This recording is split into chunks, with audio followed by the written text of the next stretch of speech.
is the brand new OnePlus 7T Pro McLaren edition. Welcome back to the channel, guys and girls. You're watching me, EMKWAN.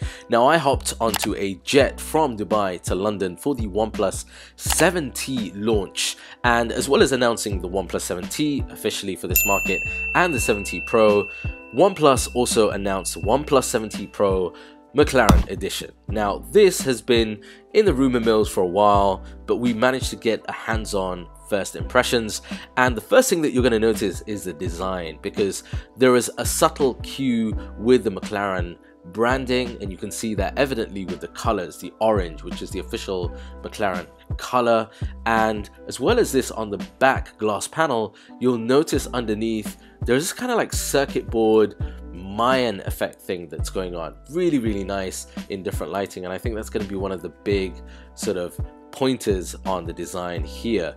Now, on the front and internally, as far as specs are concerned, we get a 6.67 inch display. It's a fluid AMOLED display with a 90 Hz refresh rate. OnePlus spoke about this at great length at the keynote.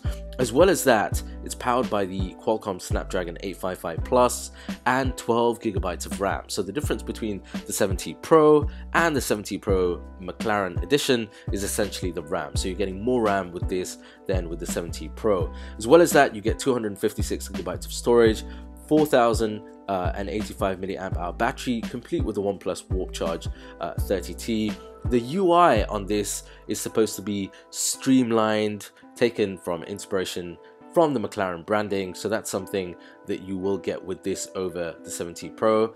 As well as that, you're get the triple cameras on the back. You're getting a main Sony sensor, which is a very good sensor, IMX586, 48 megapixel with an aperture f1.6, and then you get an ultra wide with a whopping 117 degree field of view. Really nice to kind of use. 16 megapixel with an aperture f2.2, and then a telephoto, a macro mode, 8 megapixel with an aperture of f2.4, 3-time telephoto, and it will allow you to also use those cameras in video mode with great stabilization.